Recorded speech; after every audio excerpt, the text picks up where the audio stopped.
Yesu ashimwe kandi Yesu ahimbajwe nshuti bavandimwe nongeye kubasuhuza mu izina rya Yesu Kristo. Nongeye kubahereza ikaze kuri uyu mwanya wo kwiga ijambo ry'Imana. Njya mbabwira buri munsi nti ijambo ry'Imana ni ubuzima, nta kindi cyatumye isi ibaho, nta kindi cyatumye ibintu byose tubona biriho uretse ijambo ry'Imana. Aha ho bitandukanye nuko Imana yageze ku muntu iravuga ati reka tureme umuntu ase natwe, ikoresha amaboko yayo, ariko ahandi hose yakoresheje ijambo ryayo. Itegeka isi ibaho, itegeka buri kintu cyose kibaho, itegeka ibiremwa byose bibaho uretse umuntu. Hanyuma rero ijambo ry'Imana ni ubuzima, ijambo ry'Imana ni ifunguro ryacu rya buri munsi. Niyo mpamvu mpora mbashishikariza kuryumva kandi mukarisoma cyane. Reka dutangire dusenga ubundi twumve icyo Mwuka Mwana yaduteguriye. Turagushimye Mwuka Wera, tugushimiye ineza yawe n'urukundo ugira, tugushimiye ko waturinze mu mwaka wa 2024, tugushimiye kuko ukomeje kuturindira muri uyu mwaka wa 2025. Turagushimye Yesu, hari benshi batayibonye ariko twe twarayibonye, reka izina ryawe rihimbazwe. Himbazwa kandi ushyirwe hejuru rero murengezi wacu ubugingo bwacu.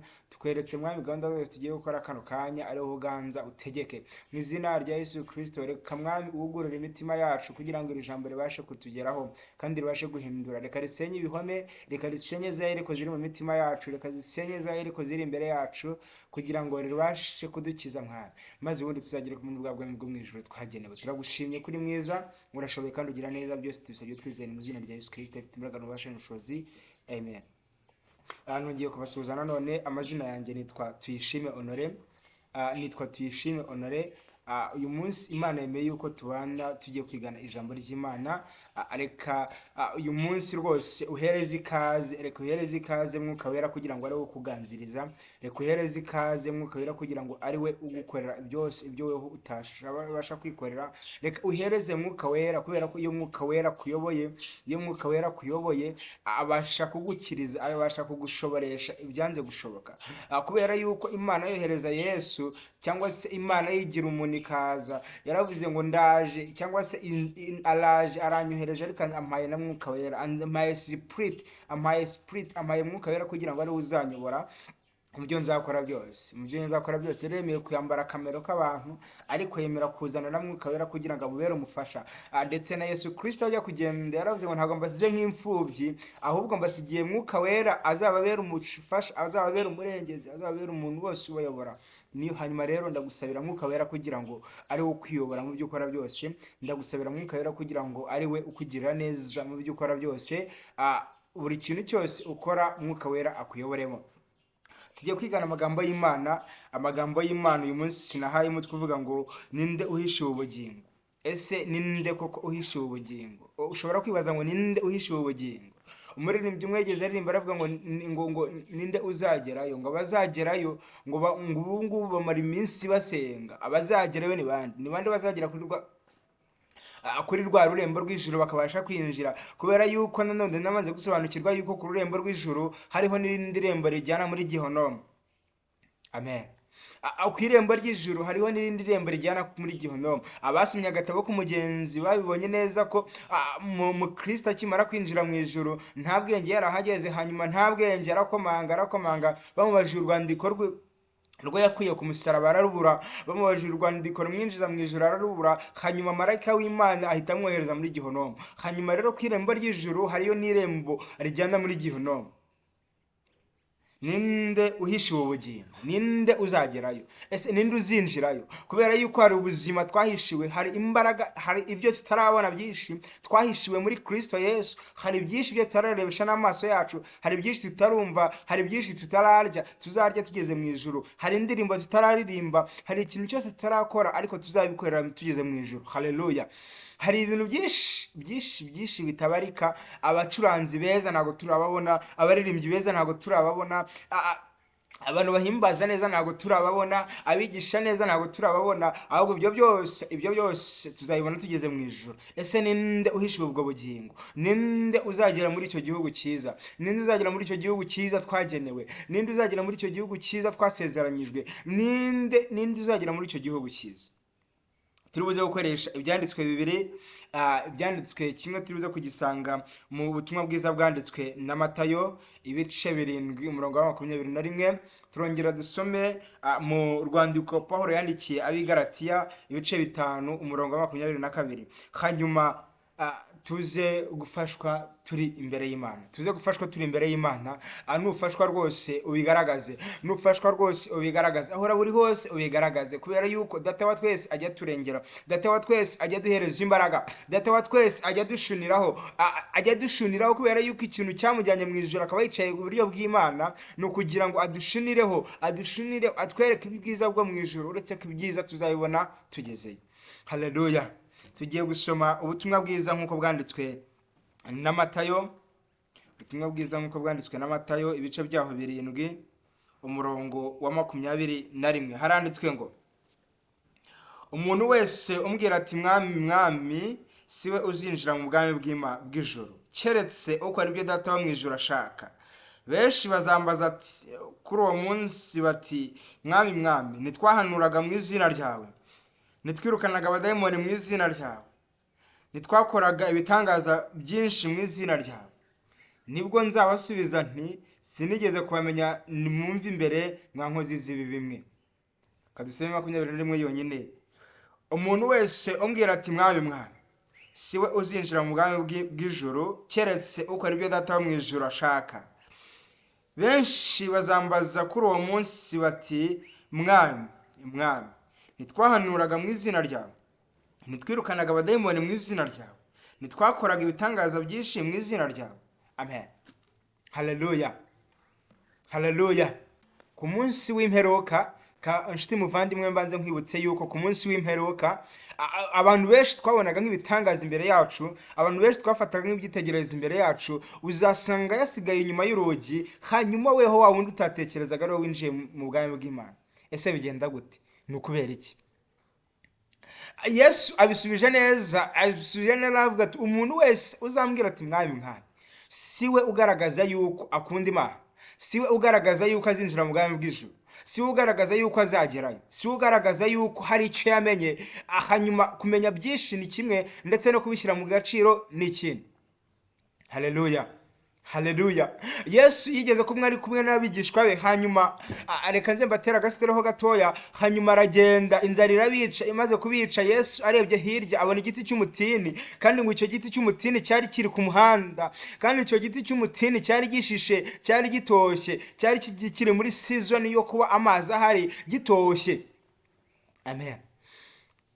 Icyo giti cy'umutini ni umuntu uririmba neza, ukabona umuntu rwose araririmba, ukabona umuntu yuzuye mwuka wera, ariko se icyo giti cy'umutini warakireberaga kure ukabona rwose ni igiti cyiza, wakirebera kure rwose ukabona ni igiti cyakumara inzara, ufite inzara ukagira ngo hariho imbuto.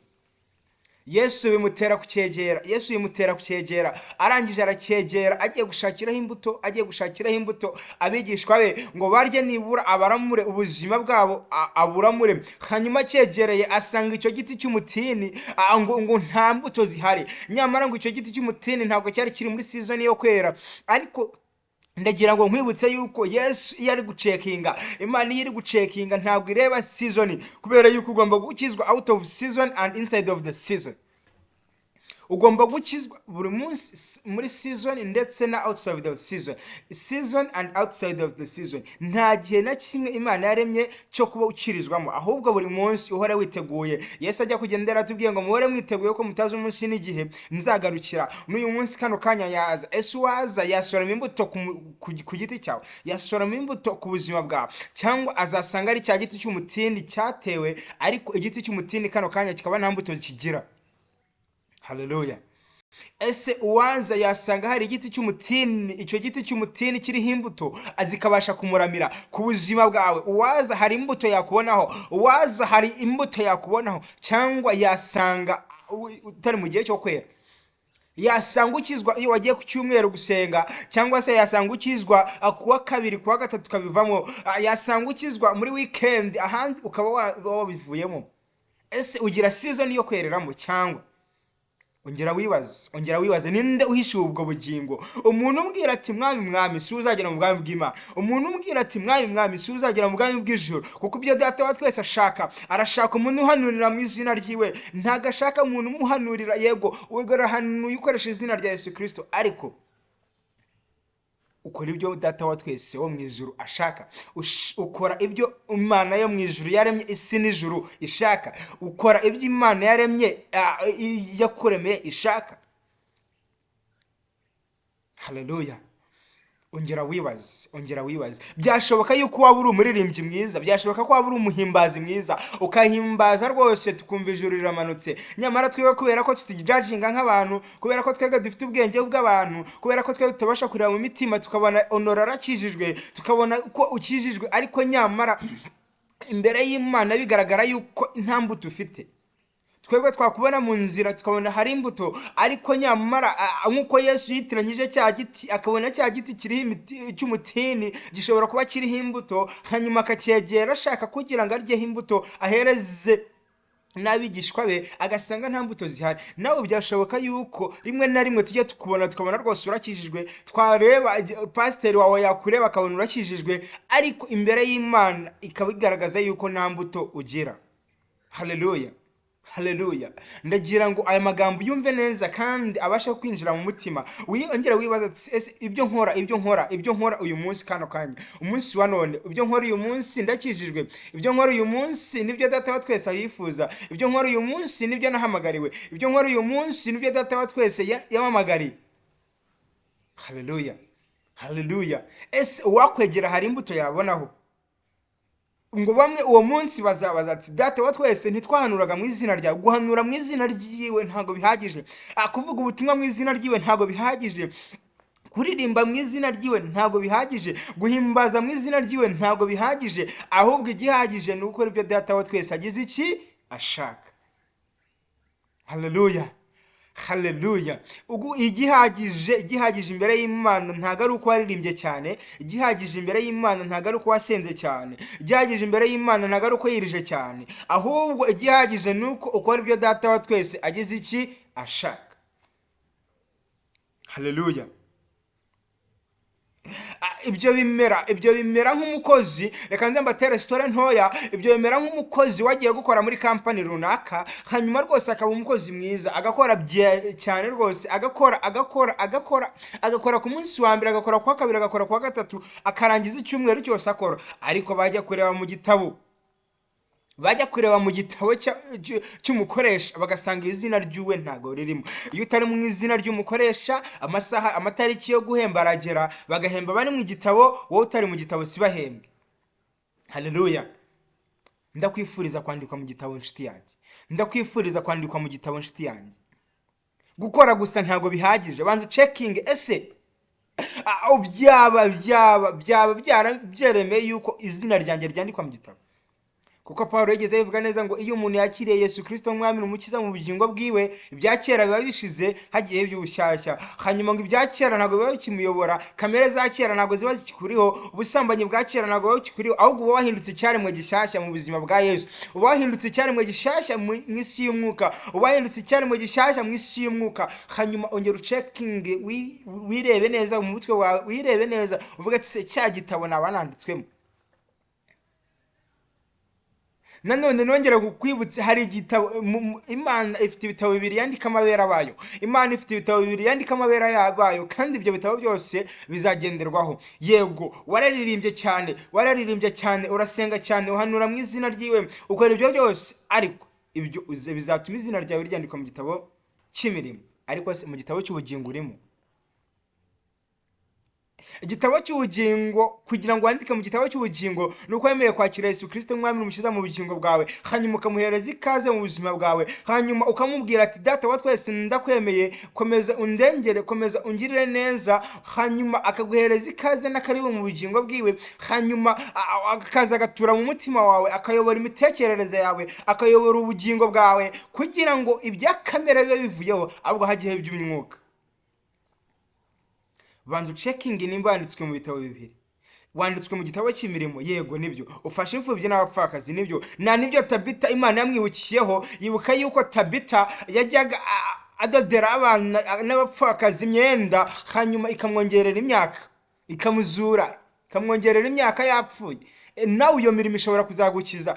Ariko si igitabo cy'ubugingo cyurimo, wemeye kwakira Kristo nk'umwami n'umukiza mu bugingo bwawe, umuhereza ikaze mu bugingo bwawe, umuhereza ibyo ukwiriye gukora mu bugingo bwawe. Yesu wamuhaye karibu mu bugingo bwawe. Haleluya, haleluya. Yesu wamuhaye karibu mu bugingo bwawe. Imana ishimwe, Imana ishimwe. Ndakwibutsa ko dufite inzandiko nyinshi. Ese ninde uhishiwe ubugingo?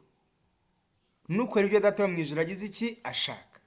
Reka nze mbahereze story ntoya ku bantu basomye story agatabo k'umugenzi. Nanone agatabo k'umugenzi karimo karamfasha muri iyi minsi, kubera ko agatabo k'umugenzi kagaragaza ubuzima bw'umukristo, urugendo rw'umukristo muri izi ntambara.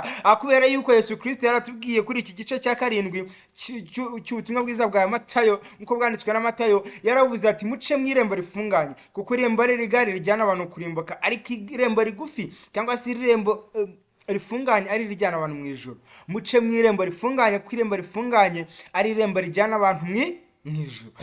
Urimo uraca muri herembo. Byashoboka yuko uzi ukaririmba ariko nijoro ugaca mu irembo rigari.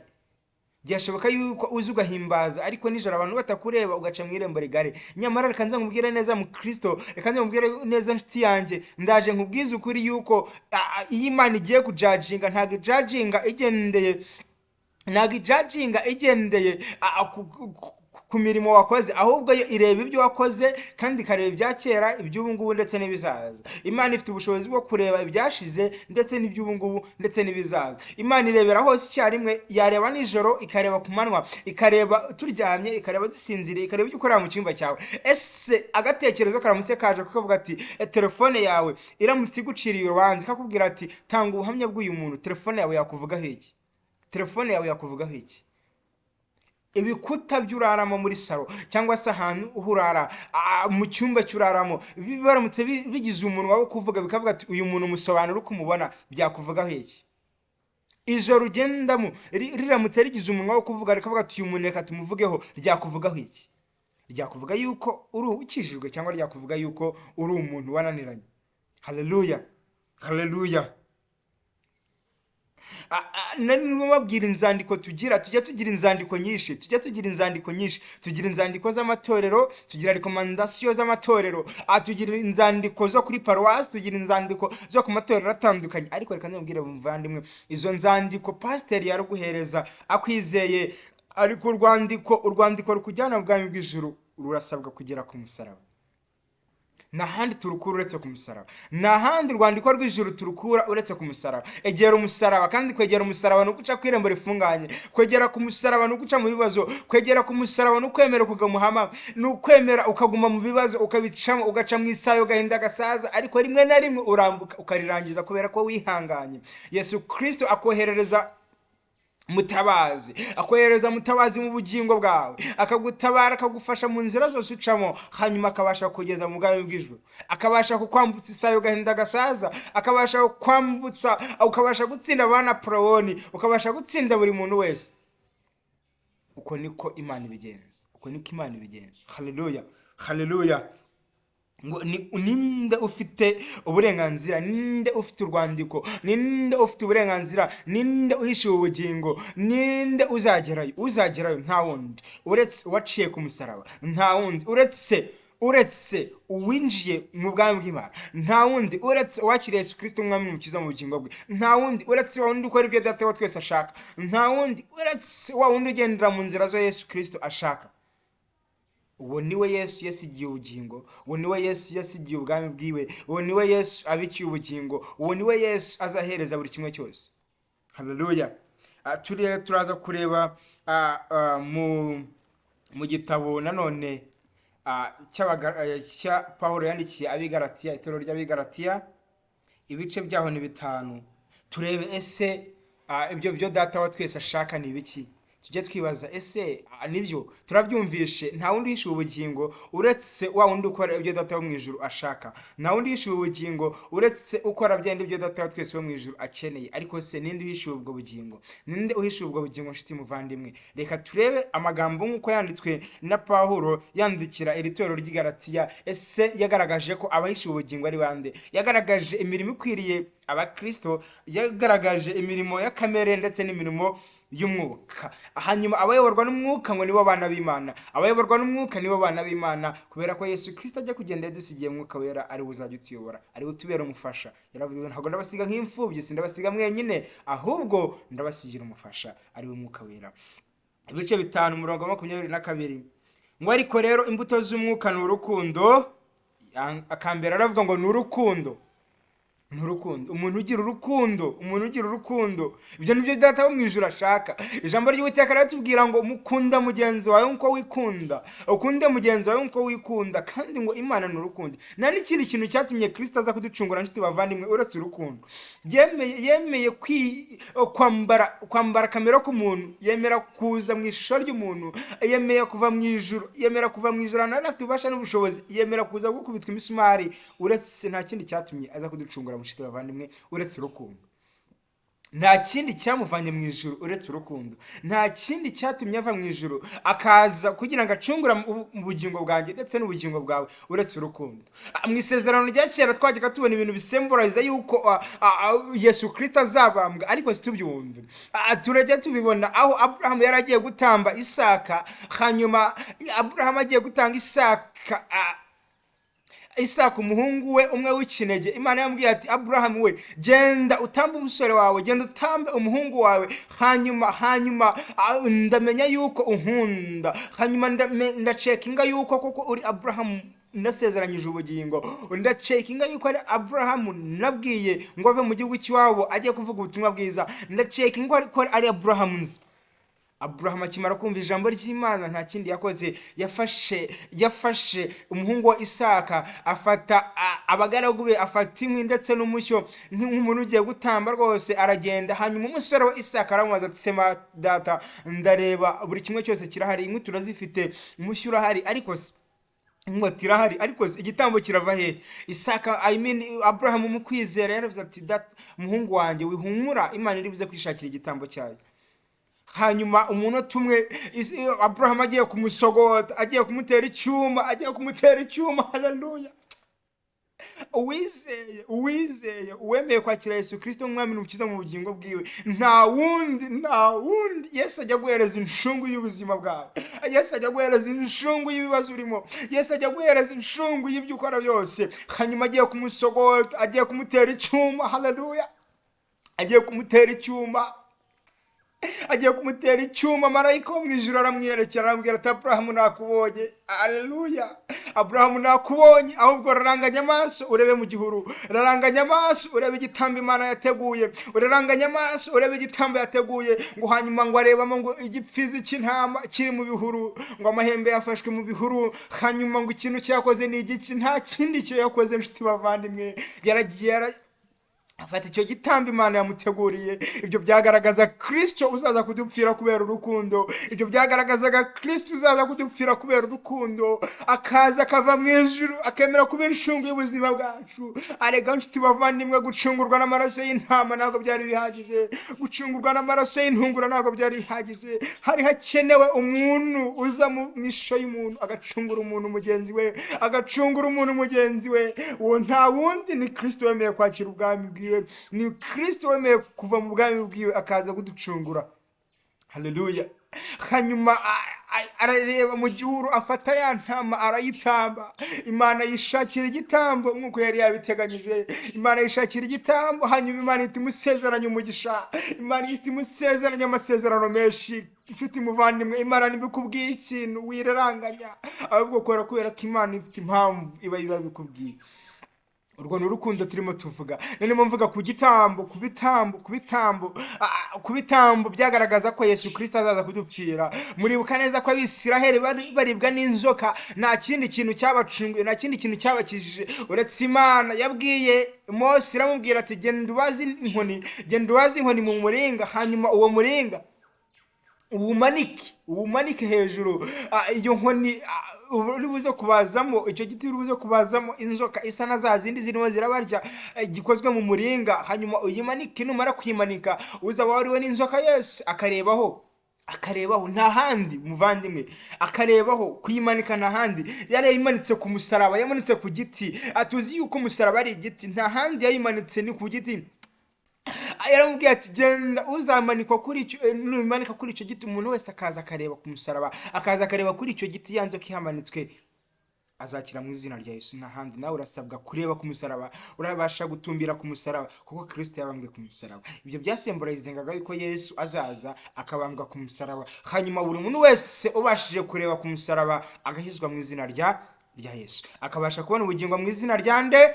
Rya Yesu. Haleluya. Reka dusome ngo hanyuma rero twe turi ku bice 5 by'Abagalatiya umurongo wa 22 ngo rero imbuto z'umwuka n'urukundo n'ibyishimo joy. Ukishima rwose, ukishima, ishime ko wahawe uburenganzira, ishime ko wahawe ubugingo, ishime ko wahawe inshungu y'ubuzima bwawe. Ishime. Nta wundi yishe ubugingo uretse uwo muntu. Ni amahoro no kwihangana no kugira neza n'ingeso nziza no gukiranuka no kugwa neza no kwirinda, bimeze bityo nta mategeko abihana. Nta wundi, uwo ni wishe ubugingo. Umuntu ugira urukundo, umuntu ugira ibyishimo, umuntu ugira urukundo, amahoro, kugwa neza, kugira abandi neza, ingeso nziza no gukiranuka, abo bose no kugwa neza, nibyo Uwiteka gushakaho, nibyo byonyine Uwiteka gushakaho, ubundi akaguhereza ubugingo. Nibyo byonyine Uwiteka gushaka, ubundi akaguhereza ubugingo. Haleluya. Imana iduhereze umugisha. Ukwiriye kwera izo mbuto z'umwuka, hato utazamera nka cya giti cy'umutini, twabonaga yuko gifite imbuto nyamara twakigeraho tugasanga nta mbuto zihari. Hato utazamera nka cya giti cy'umutini twabonegeraga hirya gitoshye ariko nyamara nta mbuto zihari. Muririmbyi, muvugabutumwa, wewe ukora umurimo w'Imana itandukanye, umudiyakoni, buri kintu cyose ukora mu rusengero, nta kindi urasabwa kwera imbuto. Erera imbuto abakurubona, erera imbuto haba ku manywa na nijoro, erera imbuto ubona umuntu cyangwa afite umuntu, kuko Data wa twese afite amaso areba. Reka dusenge Imana. Hanyuma nimbuzi yuko wari warateshyuce, nimbuzi yuko wari waragiye hirya, izi mbuto z'Uwiteka ukaba utagiraga urukundo, ukaba utagiraga umwete wo kumva ijambo ryayo, ukaba utagiraga ubugwaneza, ukaba utagiraga amahoro mu mutima, ukaba utagiraga amahoro yo guhesha abandi, ndagira ngo dufatanye dusenge. Ndagira ngo dusabe Imana imbabazi yongere kugarukeho, kubera ko Data wa twese arakicaye ku ntebe y'imbabazi kandi ahora ashaka uwaza agahinduka akemera kumusanga. Reka dusengane Imana. Vuga ati Data Yesu, Mwami Yesu, nemeye yuko Mwami hari byinshi ntafite, mbashije kureba mbona hari imbuto z'umwuka ntafite. Ndagusabye ububasha n'ubushobozi bwo kuzimpereza, kubera ko byose ujye ubitanga Yesu.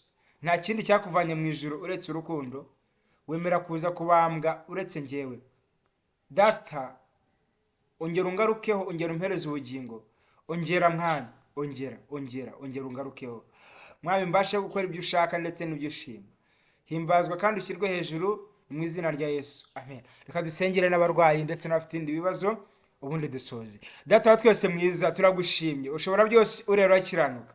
Duhagaze mu kwizera kwawe, turamagana imbaraga zawe, turamagana urukundo rwawe Yesu.